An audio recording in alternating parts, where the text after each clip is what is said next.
जिनकी प्रतीक्षा कर रहे हैं, उस क्षण की प्रतीक्षा कर रहे हैं सारे लोग, हम सारे लोग, जिस दिन भगवान राम अपने भव्य दिव्य भवन में विराजेंगे।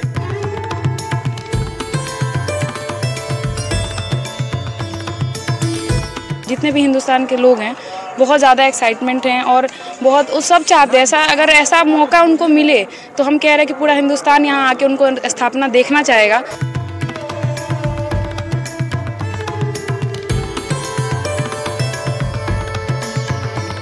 सफ़र किए तब जाके आज हमारे पीएम मोदी उस चीज़ को सफलता में ला दिए और उस चीज़ को देखने के लिए सारे जनता उत्साहित हैं।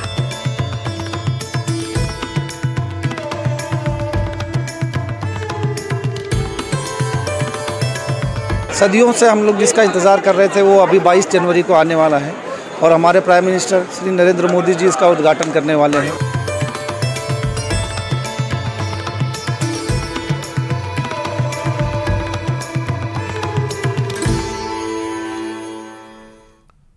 नमस्कार, मैं हूं अनुपम। रामनगरी अयोध्या अपने प्रभु के इंतजार में पूरी तरह से तैयार है। बस अब उस दिन का इंतजार है जब प्रभु रामलला सदियों के लंबे इंतजार के बाद अपने धाम में विराजमान हो जाएंगे। 22 जनवरी को प्राण प्रतिष्ठा कार्यक्रम में प्रधानमंत्री नरेंद्र मोदी शिरकत करने पहुंच रहे हैं। पूरे विधि विधान से प्राण प्रतिष्ठा का कार्यक्रम संपन्न करने की तैयारी की गई है। न सिर्फ अयोध्या नगरी को सजाया गया और संवारा गया है, बल्कि मठ और मंदिरों की तरफ से भी अपनी अलग अलग तैयारियां की गई हैं ताकि अयोध्या में आने वाले राम भक्तों को अपने प्रभु के दर्शनों में कोई दिक्कत न हो। वहीं दीपोत्सव की तैयारियों के साथ साथ पूरी अयोध्या एक नए रंग, नए कलेवर में दिखाई दे रही है।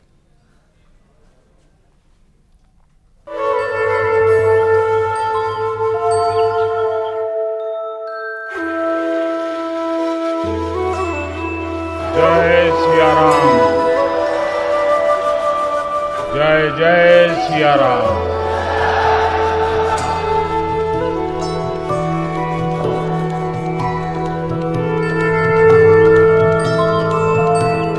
बाईस जनवरी को प्रभु श्री राम अपने नए धाम में विराजेंगे। प्राण प्रतिष्ठा के कार्यक्रम के साथ ही भगवान रामलला करीब 500 वर्षों के इंतजार के बाद अपने दिव्य और भव्य मंदिर में विराजमान हो जाएंगे। एक तरफ राम मंदिर निर्माण का काम करीब करीब पूरा हो चला है और फाइनल फिनिशिंग पर दिन रात काम चल रहा है। उधर दूसरी तरफ प्रभु श्री राम की नगरी अयोध्या भी अपने इष्ट के इंतजार में सज धज चुकी है और पूरी राम नगरी जश्न की तैयारी में जगमग है।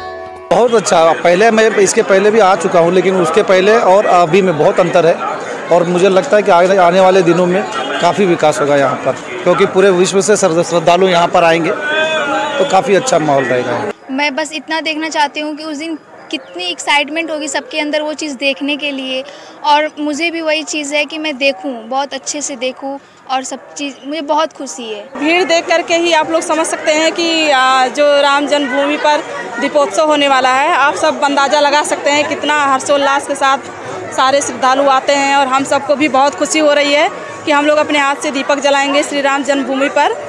अयोध्या का रेलवे स्टेशन इतने भव्य तरीके से तैयार किया जा रहा है। सरयू घाट पर दीपोत्सव की भव्य तैयारी चल रही है। इस बार 21 लाख दियों के साथ अयोध्या को जगमग करने की तैयारी है और इसकी पहली झलक सामने भी आ गई है।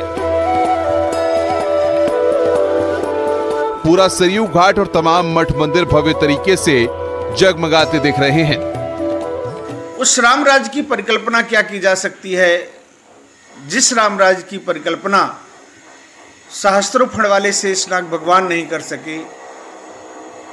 राम राज्य कर सुख संपदा वरण न सके फणी शारदा, और माँ शारदे में भी, सरस्वती में भी उतनी क्षमता नहीं थी उस महिमा का बखान कर सके, उस प्रसन्नता का, उस दिव्य अलौकिक छवि का, उस दिव्य क्षण का बखान कर सकें। जब उनमें इतना सामर्थ्य नहीं था तो हम लोग कैसे कर सकते, लेकिन हम सारे लोग उत्साहित हैं। वहीं अयोध्या के रेलवे स्टेशन को भी इंटरनेशनल स्टेशन की तर्ज पर विकसित किया जा रहा है ताकि अयोध्या आने वाले श्रद्धालुओं को वर्ल्ड क्लास एक्सपीरियंस मिल सके। अयोध्या के भव्य रेलवे स्टेशन की कुछ तस्वीरें भी सामने आई हैं, जिन्हें देखकर नई अयोध्या की भव्यता की एक झलक मिल जाती है। प्रतिष्ठा को लेकर अयोध्या के प्रवेश द्वार से और सरयू के घाट तक बाकायदा एक एक चीज़ पर काम हो रहा है। लोग धर्म नगरी में होने का आभास करेंगे। साथ ही विकास की जो योजनाएं हैं वे भी लगभग जनवरी तक 90% पूरी हो रही या पूरी हो जाएंगी। इन तमाम चीज़ों को देखकर एक नव्य अयोध्या का जो स्वरूप है वो निखर कर सामने आएगा। माँ सरयू के आचमन से लेकर रामलला के दरबार तक का जो नज़ारा होगा वो बेहद मनमोहक होगा। दूसरी तरफ राम मंदिर निर्माण का काम भी बहुत तेजी के साथ किया जा रहा है। काम को लेकर राम मंदिर भवन निर्माण समिति भी लगातार प्रगति का जायजा ले रही है। मैंने आज सुग्रीव टीला से ये निरीक्षण किया। ये बहुत ही महत्वपूर्ण मार्ग है क्योंकि ये सीधे भगवान के मंदिर तक श्रद्धालुओं को पहुंचाता है। जो प्रगति है और जिस निष्ठा से यहाँ पे कर्मचारी कार्य कर रहे हैं, मुझे पूरा विश्वास है कि यह दिसंबर तक पूर्ण हो जाएगा। वहीं राम भक्तों की सुरक्षा को लेकर पुख्ता इंतजाम किए गए हैं। जन्मभूमि पथ के दोनों ओर दीवार तैयार की जा रही है ताकि किसी भी तरह की असुविधा राम भक्तों को न हो। जन्मभूमि पथ पे हम लोग उसका फसाड का निर्माण हो रहा है और चूंकि इसमें एक्सेस कंट्रोल रहेगा तो हम लोगों ने सभी पक्षों से वार्ता करके सहमति प्राप्त कर ली है। कहाँ क्या गेट कहाँ खुलेंगे, कहाँ दरवाज़ा रहेगा, कहाँ पे बाउंड्री रहेगी, तो पूरी बात हुई है और सबको एक्सेस हम लोग 100% लोगों को एक्सेस भी दे रहे हैं। राम नगरी अयोध्या अपने प्रभु के इंतजार में पूरी तरह से तैयार है। बस अब उस दिन का इंतजार है जब प्रभु रामलला सदियों के इंतजार के बाद अपने धाम में विराजमान हो जाएंगे। 7वें दीपोत्सव को लेकर बाकायदा तैयारियां शुरू कर दी गई हैं। ये वीणा चौक है। यहाँ से घाट की तरफ जो मार्ग जा रहा है उसकी खूबसूरती अब देखने लायक है, निहारने लायक है।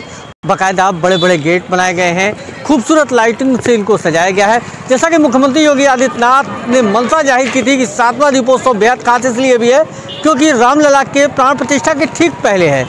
ऐसे में इसको और भव्य और दिव्य बनाया जाए। कुछ ऐसा ही नज़ारा आज रामनगरी में देखने को मिल रहा है। हालांकि अभी दीपोत्सव में काफ़ी लंबा समय बचा हुआ है, लेकिन उसके बावजूद जो तैयारियां हैं वो बहुत खूबसूरत और बहुत ही अच्छी हैं। ये कहा जा सकता है कि अयोध्या में प्रवेश के साथ ही अब राममय वातावरण नज़र आने लगा है।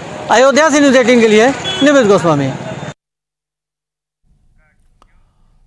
और आइए अब आपको दिखाते हैं अयोध्या में राम मंदिर की एक्सक्लूसिव तस्वीरों को। ये आप तस्वीर देखिए, रात के वक्त की तस्वीर है कि जब मंदिर का निर्माण कार्य वहां पर चल रहा है, सजावट वहां पर हो रही है और उसके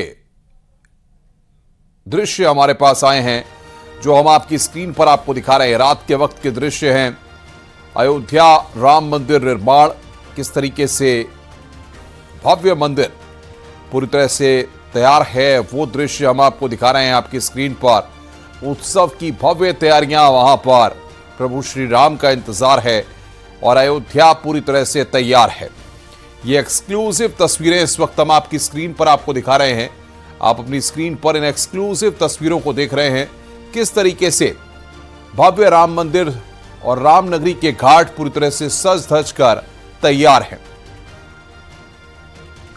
तो ये तस्वीरें, एक्सक्लूसिव तस्वीरें इस वक्त आप देख रहे हैं। अयोध्या आएंगे श्री राम, प्रभु का धाम पूरी तरह से सज कर तैयार है। आप देख सकते हैं किस तरीके से भव्यता के साथ वहां पर रात का ये दृश्य जो आपकी स्क्रीन पर हम आपको दिखा रहे हैं। निर्माण कार्य वहां पर चल रहा है, सजावट लगातार की जा रही है और अब सबको सिर्फ इंतजार है 22 जनवरी का, जब प्राण प्रतिष्ठा का कार्यक्रम अयोध्या में भव्य राम मंदिर पे किया जाएगा।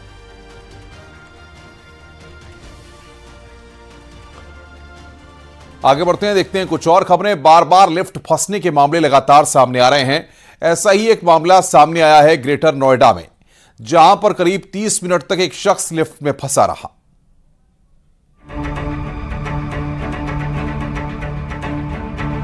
नोएडा गाजियाबाद में लिफ्ट फंसने के मामले थम नहीं रहे हैं। एक बार फिर लिफ्ट फंस गई और पूरे 30 मिनट तक फंसी रही। पोर्ट सोसाइटियों में लोगों के लिफ्ट में फंसने की घटनाएं लगातार देखने को मिल रही हैं। आए दिन किसी न किसी सोसाइटी में लोग लिफ्ट में फंस रहे हैं। ऐसा ही मामला ग्रेटर नोएडा की इको विलेज 1 सोसाइटी से सामने आया है, जहां एक लिफ्ट करीब 30 मिनट तक फंसी रही, जहां सोसाइटी के एक निवासी करीब 20 मिनट तक लिफ्ट में फंसे रहे। इस घटना के बाद सोसाइटी के लोगों में जबरदस्त गुस्सा है। बीते रविवार दोपहर बाद टावर ए में रहने वाले एक निवासी अपने फ्लैट में जाने के लिए लिफ्ट में सवार हुए थे। अचानक लाइट चली गई, जिससे लिफ्ट तीसरे फ्लोर पर अटक गई। उन्होंने पहले अलार्म बजाया, लेकिन अलार्म किसी ने नहीं सुना। ये साफ नहीं है अलार्म काम कर रहा था या फिर नहीं। लिफ्ट में फंसे शख्स ने अपने मोबाइल से मेंटेनेंस ऑफिस में फोन किया, लेकिन वहां भी किसी से बात नहीं हो पाई, जिसके बाद लिफ्ट में फंसे शख्स ने लिफ्ट का दरवाजा पीटना शुरू कर दिया। आसपास से निकल रहे लोगों ने लिफ्ट के दरवाजे की आवाज सुनी और सोसाइटी के गार्ड को इसकी जानकारी दी, जिसके बाद गार्ड ने सोसाइटी के मैकेनिक को बुलाया और लिफ्ट का दरवाजा खोलने की कोशिश शुरू की गई। काफी मशक्कत के बाद लिफ्ट का दरवाजा खोला गया, यानी कि आधा घंटे से ज्यादा देर तक ये शख्स इसी तरह लिफ्ट में फंसा रहा। लोगों का कहना है कि सोसाइटी में अक्सर लिफ्ट फंसने की घटनाएं हो रही हैं, लेकिन बिल्डर और मैनेजमेंट इस ओर ध्यान नहीं दे रहे, जिससे लोगों को दिक्कतें हो रही हैं। करीब 30 मिनट तक लिफ्ट में फंसे रहने के बाद भी इस शख्स ने हिम्मत नहीं छोड़ी, ना ही वो घबराया। उन्होंने धैर्य से काम लिया और फिर उन्हें बाहर निकाला गया। अगर आप भी कभी लिफ्ट में फंसते हैं तो परेशान ना हो, अलार्म और फोन के जरिए मदद मांगे और मदद का इंतजार करें। नोएडा, ग्रेटर नोएडा में लिफ्ट फंसने के मामले लगातार सामने आ रहे हैं। हाई राइज सोसाइटी में ताजा मामला सामने आया है। आपको बता दें, ग्रेटर नोएडा वेस्ट की इको वन विलेज सोसाइटी में एक युवक लिफ्ट में फंस गया, करीब 20 मिनट तक फंसा रहा। आपको बता दें, 55 वर्षीय बुजुर्ग लिफ्ट में फंस गया। आरोप यह है कि लिफ्ट में ना तो इंटरकॉम काम कर रहा था, न इमरजेंसी अलार्म, लिहाजा उसके शोर मचाने के बाद जो आसपास से रेजिडेंट गुजर रहे थे उनकी मदद से उसे बाहर निकाला गया है। बिसरख थाना क्षेत्र का ये पूरा प्रकरण, उत्तर प्रदेश सरकार ने मसौदा तैयार कर लिया है, यूपी लिफ्ट एक्ट, और अब जल्द ही इसे लागू कर दिया जाएगा। फिलहाल इन दिनों लगातार लिफ्ट के गिरने और लिफ्ट के फंसने के मामले सामने आ रहे हैं। हालांकि जब ये लिफ्ट एक्ट लागू हो जाएगा उसके बाद से जिम्मेदारी तय हो पाएगी। कैमरामैन प्रहलाद के साथ हिमांशु शुक्ला, न्यूज 18 नोएडा। यहां रुक रहे हैं एक ब्रेक के लिए। खबरों का सिलसिला लगाती है मौत से खेलने का अंजाम क्या हुआ।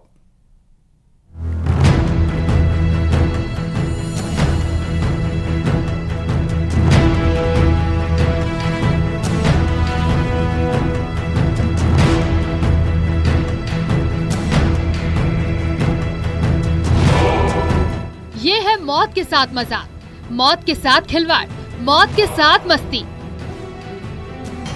देखिए इस शख्स को कैसे ये सांप के साथ खेल रहा है। आपको बता दें ये सांप बेहद जहरीला है,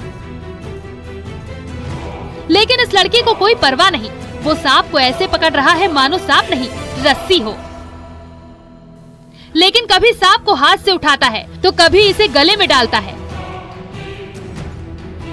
काफी देर तक वो सांप से इसी तरह खिलवाड़ करता रहा, लेकिन जिस बात का डर था वही हुआ।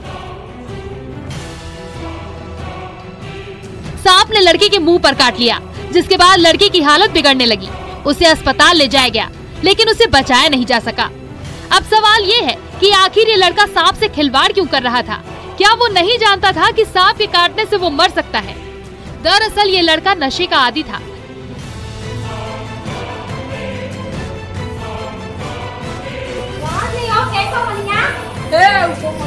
जाओ बोलो, गलत है क्या है?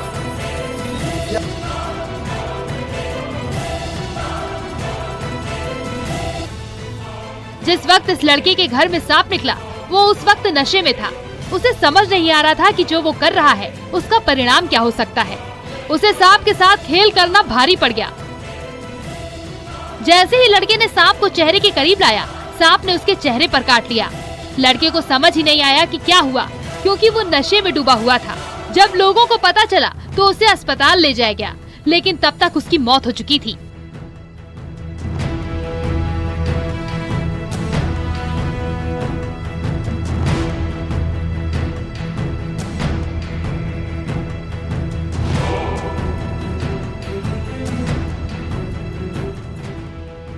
मामला देवरिया का है। इस लड़के का नाम रोहित जायसवाल था।